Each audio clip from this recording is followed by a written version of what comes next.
Olá, bem-vindo a mais uma edição do Fiscalização Pública aqui pela TV Câmara Taubaté. Você sempre nos acompanha no canal 4 da NET e também no nosso site, camarataubaté.sp.gov.br.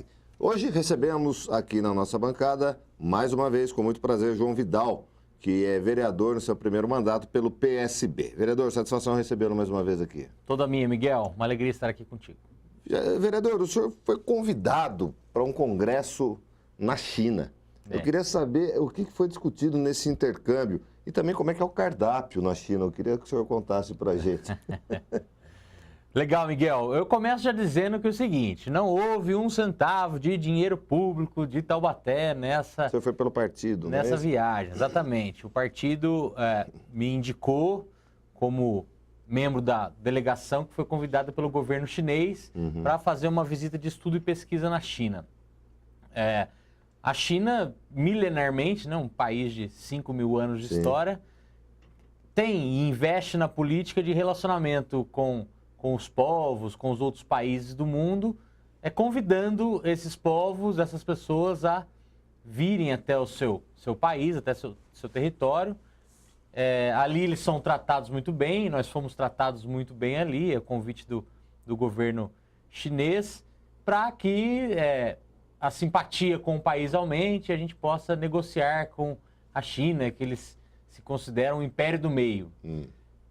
Isso continua até hoje. O departamento lá do governo chinês que cuida dessa relação internacional tem 8 departamentos para 8 regiões que eles dividem lá do mundo.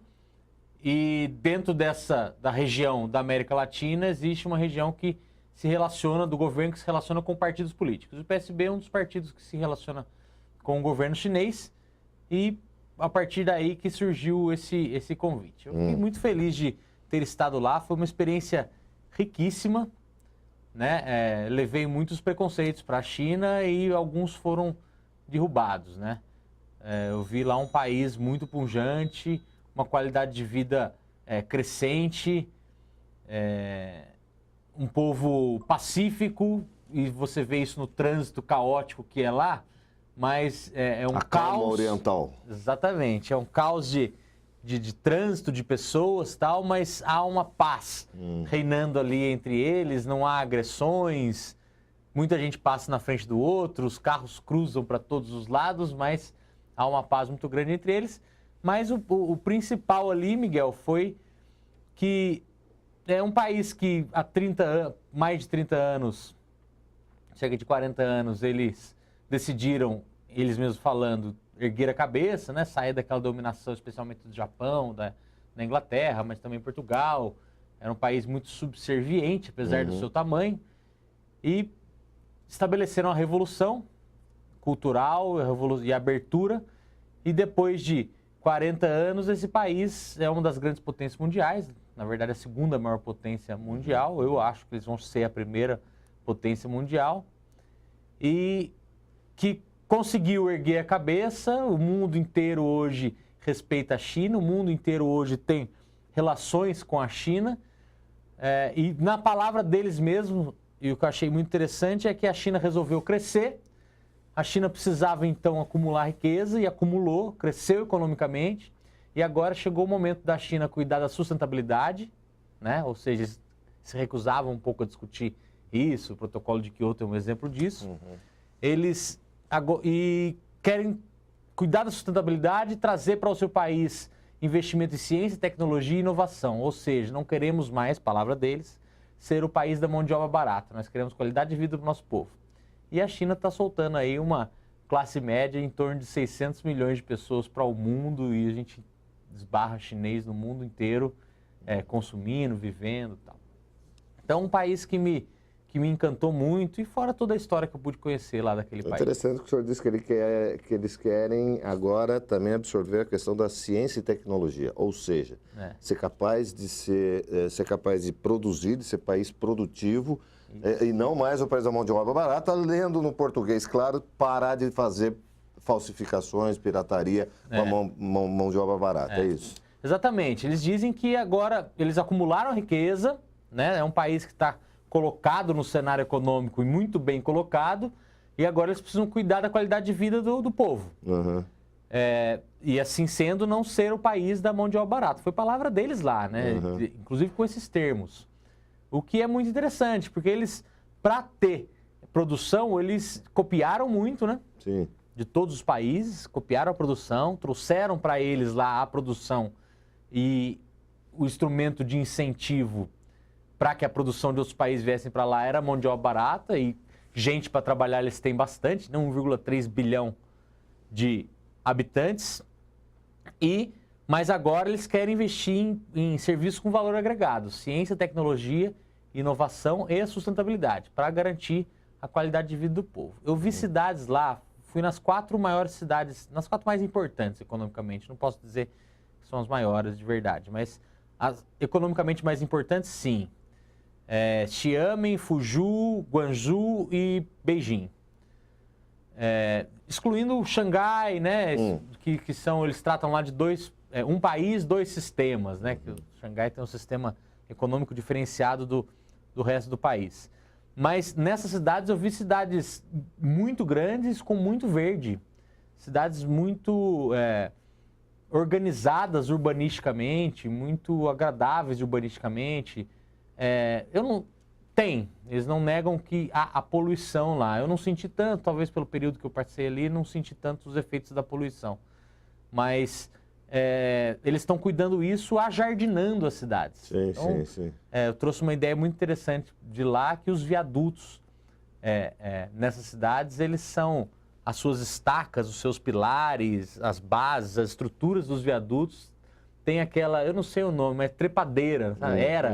Sim, aquelas plantas que recobrem as estruturas desses viadutos e ficam todos verdes, os viadutos ficam bonitos. Então, essa é uma das ideias.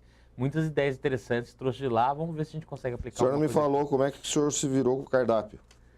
Então, como foi uma viagem a convite do governo, eles cuidaram que intérpretes estivessem conosco, né? E cuidaram também para que o cardápio fosse um pouco mais acessível. Um país que no supermercado tem tartaruga viva para vender, sapo vivo, cobra d'água viva que você compra por quilo, né? Que você escolhe ali, caranguejo vivo, tem tudo no supermercado. O supermercado tem um cheiro muito peculiar. Mas eu sou de experimentar, experimentei nada assim, não tive oportunidade. Eu teria experimentado escorpião, teria experimentado inseto principalmente, mas não comi nada exótico assim. Comi muito fruto do mar, muita coisa crua, eu comi muitos vegetais do mar, não chega a ser exótico, mas coelho e rã também. É diferente, né? Para nós. E pato, muito pato. Pato? Também. Muito bom, mas passou bem. Passei muito bem. Então tá. Graças a Deus. Vereador, eu queria que o senhor explicasse o que é a MP 2220 de 2001. Diz respeito à regularização de moradias ilegais para aquelas pessoas que possuíam por 5 anos até 30 de junho de 2001 imóvel público de até 250 metros quadrados. Né? O senhor está pedindo a regularização desses imóveis. O que o levou a fazer isso? Miguel, o que levou foi receber algumas pessoas dizendo que, olha, eu tenho uma casinha que foi doada pela prefeitura, ou então num terreno que foi doado pela prefeitura, eu construí essa casinha e não consigo regularizar meu imóvel. E eu escutei um senhor uma vez dizendo que, nossa, eu tô ficando velho já e não tenho onde cair morto, numa referência que não tem a documentação da minha casa. E a grande vontade dessas pessoas é ter a segurança do imóvel que ele lutou para construir. Sim. Tudo bem, ganhou um benefício da prefeitura, um terreno, ou então a casa, mas ter o documento é um direito fundamental, o direito à moradia, né? E a gente pesquisou bastante sobre isso e conseguimos auxiliar através de informação, através de contato com essas pessoas que têm esses direitos, a mostrar o caminho para eles buscarem esses direitos, né? Então existe nessa MP a possibilidade e a obrigatoriedade da administração pública, da prefeitura, né, que quem cedeu a área ou cedeu a casa, de dar um documento que é uma cessão, o nome exato do documento me faltou agora, mas é uma cessão de uso para moradia, Sim. que é um documento que garante à pessoa aquele uso, a propriedade daquele imóvel. E para quem teve, na medida provisória, está estabelecido que é para quem teve o uso para fins domiciliares desse imóvel 5 anos antes de 31 de junho de 2001. Exatamente. Isso. Então, isso é um direito que está lá engavetadinho e eu tenho ficado muito feliz com isso, que muitas famílias têm nos procurado, a gente tem ajudado com informação, como eu digo, indicando o caminho para essas pessoas buscarem conseguirem o seu direito, e é um direito clamado por elas, é um direito, e como eu digo, um direito constitucionalmente reconhecido como fundamental, que é o direito à moradia. Então, a pessoa ter esse documento, nós já conseguimos ajudar aí em torno de 300 famílias. Quais as localidades que têm mais casos? São Gonçalo tem casos, tem lá na parte de baixo da cidade tem alguns casos, são terrenos, são glebas de terra, um pouquinho ali, estão distribuídos pela cidade, lá na região do Hércules Marçom também, do Residencial Europeus, tem bastante casos desse, e eu acredito, fiz uma reunião com o prefeito há um tempinho atrás com a Tabelian, chefe do cartório de registro de imóveis de Taubaté, a doutora Paola, e Taubaté, devido a isso, foi uma das cidades que se destacou do ponto de vista da regularização de imóveis de cunho público, né? Sim. Então, estou muito feliz com isso, muitos amigos eu fiz nessa trajetória, gente que pôde ter os seus documentos validados e estão felizes da vida de ter o seu direito à moradia reconhecido no cartório. E quem tiver com esse problema e estiver nos assistindo, pode procurar o gabinete? Pode procurar que a gente dá toda a informação, é um direito, e depois de solicitado com a medida provisória, depois que o proprietário de um imóvel desse, nessas características, né, que são imóveis pequenos, dentro de áreas públicas, que foram dadas pacificamente a essas pessoas, que entrarem com o pedido, a gente instrui para que, como deve ser feito esse pedido, a prefeitura tem 1 ano para... tem esse prazo. Tem o prazo de 1 ano legal para conceder a documentação e conceder esse direito às famílias. Muito bom. Rápido intervalo, voltamos na sequência com o vereador João Vidal. Até já.